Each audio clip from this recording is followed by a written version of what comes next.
Most men, even men who have been in intimate relationships for decades, have a significant blind spot when it comes to understanding what their partner is actually experiencing at the most intimate moments of their time together, not because they do not care. Most men care enormously about their partner's experience, but because nobody has ever sat them down and explained clearly and clinically what is actually happening in a woman's body and mind during intimacy, and specifically during the moment of penetration and what follows it.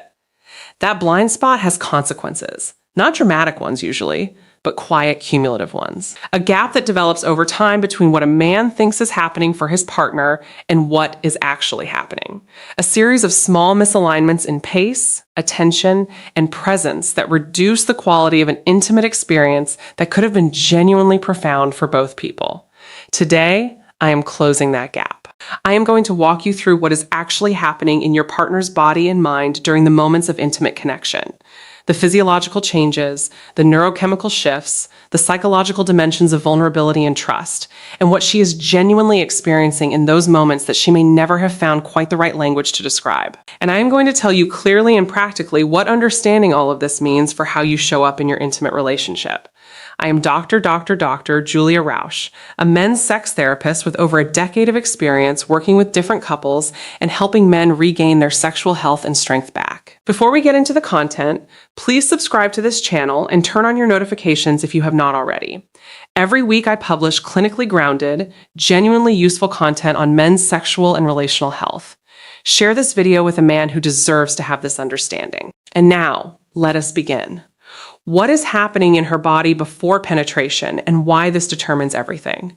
To understand what a woman experiences during penetration, you first need to understand the physiological state. Her body needs to be in for that experience to be what it is capable of being. Because penetration experienced in a body that is fully and properly aroused is a qualitatively different experience from penetration experienced in a body that is not. And the difference is not subtle. Female arousal is a process that unfolds over time in a specific physiological sequence. It cannot be rushed without consequences. And understanding this sequence is the most important clinical knowledge a man over 60 can have about his partner's sexual experience. The process begins in the brain. Arousal is initiated by the nervous system in response to psychological, emotional, or physical stimulation, or some combination of all three. When arousal begins, the parasympathetic branch of the autonomic nervous system activates and drives increased blood flow to the pelvic region. This vascular response is the engine of everything that follows. As blood flow to the pelvic region increases, the clitoral complex, which includes not just the small external glands, but the full internal structure of crura and vestibular bulbs that extend along the vaginal canal, becomes engorged with blood. This engorgement increases the sensitivity of every nerve ending in the region dramatically. The vestibular bulbs, which lie on either side of the vaginal opening and along the vaginal walls, expand and create a narrowing and heightening of sensation at the vaginal entrance.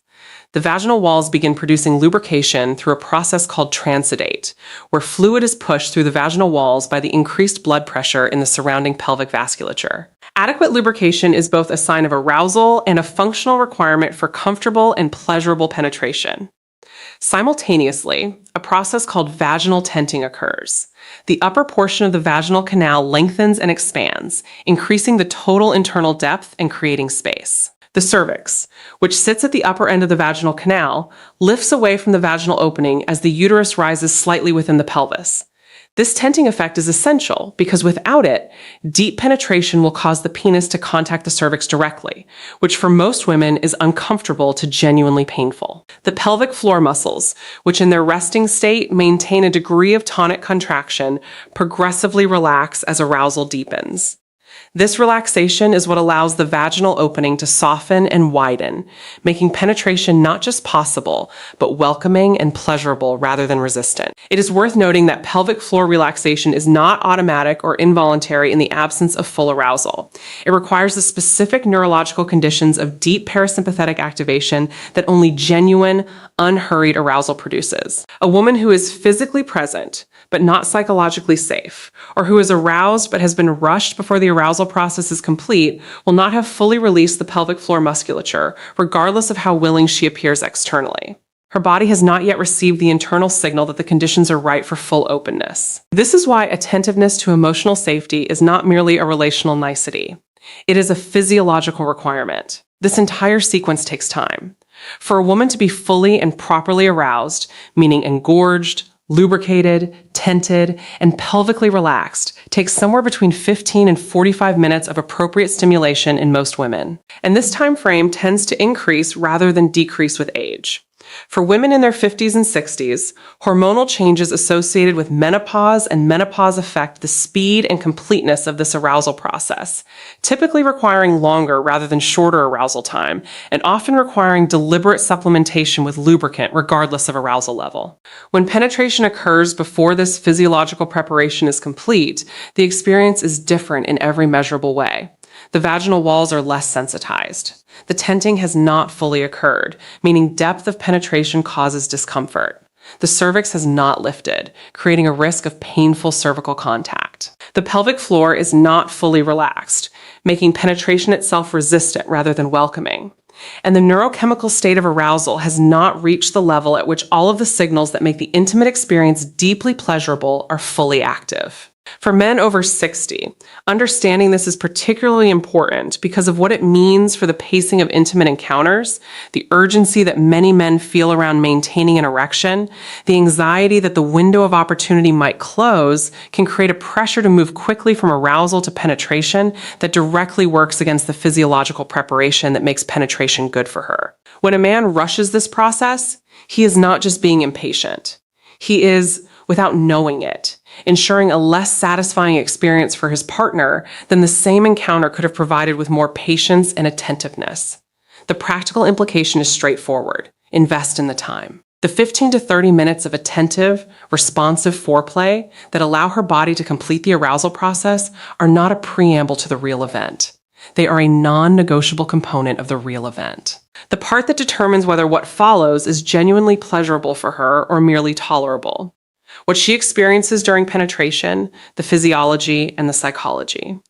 When penetration occurs in a body that has been fully and properly aroused, the experience for a woman is neurologically and psychologically complex in ways that most men have never had explained to them. From a purely physical standpoint, the moment of initial penetration activates the dense concentration of nerve endings in the vaginal entrance and the engorged vestibular bulbs simultaneously. The vestibular bulbs, having filled with blood through the arousal process, are now pressed against the vaginal walls from the inside, which means that penetration creates indirect stimulation of the internal clitoral complex from within, in addition to any direct external clitoral stimulation that may be occurring. This is why penetration in a fully aroused woman produces sensation that is qualitatively different from and considerably more intense than penetration in a woman who is not yet fully aroused.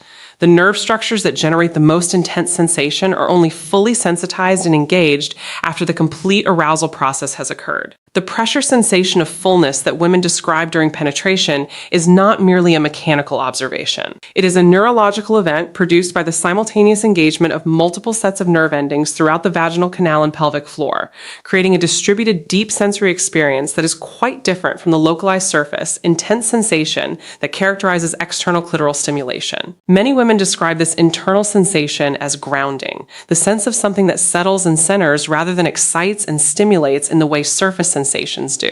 From a neurochemical standpoint, the moment of penetration during a desired safe, emotionally connected, intimate encounter triggers an oxytocin surge.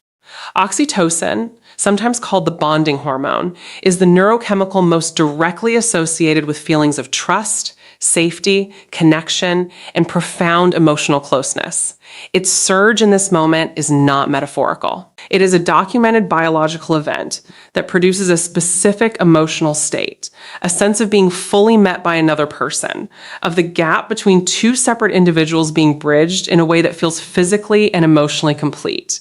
This is why the emotional and relational context of the intimate encounter has such a powerful effect on what experiences during penetration. Oxytocin release is amplified by emotional safety and genuine connection when she trusts you, when she feels genuinely desired rather than merely used.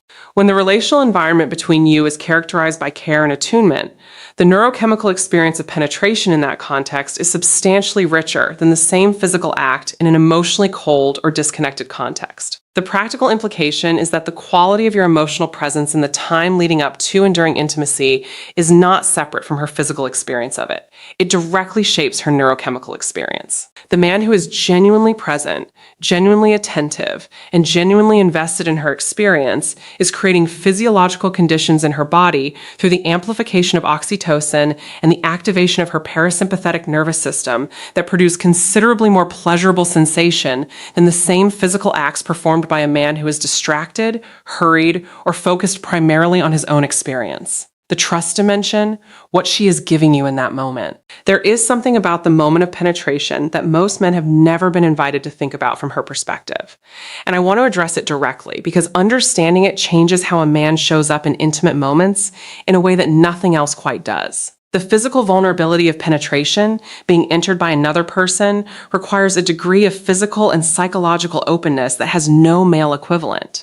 To allow another person to enter your body requires trust. Not just the general trust of a relationship, but the specific trust of being in a state of complete physical openness with another person who is larger and physically stronger than you. The body has to actively choose to be permeable rather than defended. The muscles of the pelvic floor, which in their natural resting state are protective and contained, have to fully release and open. This does not happen involuntarily when trust is absent.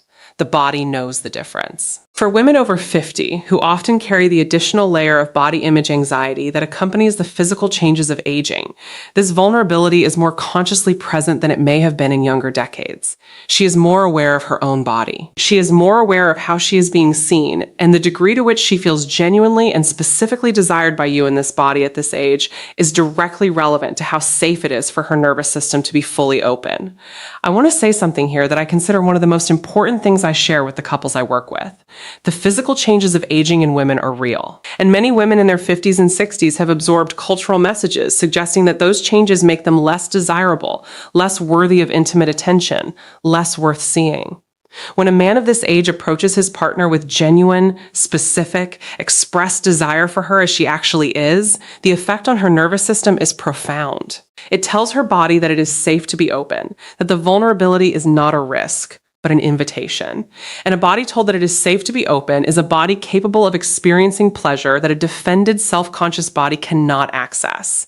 When you approach this moment with genuine presence and genuine desire for her specifically, you are not just making her feel good emotionally. You are creating the neurological conditions under which her body can be fully open, fully responsive, and fully capable of experiencing the depth of pleasure that the encounter could offer. Emotional presence is not a courtesy. It is a physiological prerequisite. What she needs from you during penetration, pace, attention, and presence. Now that you understand what is happening in her body and her mind, let me translate this into practical guidance for how to be present in these moments in ways that honor and amplify her experience. The first and most important thing she needs from you is pace. Specifically, she needs initial penetration to be slow. This is not about timidity or passivity. It is about anatomy. The vestibular bulbs and the pelvic floor musculature, even when fully aroused, need the gradual progression of penetration to communicate welcome and accommodation rather than surprise and resistance. Beginning slowly with the first entry being gentle and shallow and deepening gradually over the course of 1 to 3 minutes gives her body the time to respond to each new increment of depth with appropriate neuromuscular relaxation and expanded arousal. Beginning too fast, regardless of how aroused she appears, compresses a process that is designed to unfold incrementally. It bypasses the gradient of sensation that makes the transition from outside to fully inside a continuous and layered experience, reducing it to a single binary event. That reduction costs both of you something. The second thing she needs is your attention to her responses. Her breath is your most reliable real-time guide. Deepening, slowing, and rhythmic breathing indicates that her arousal is building and her body is responding positively.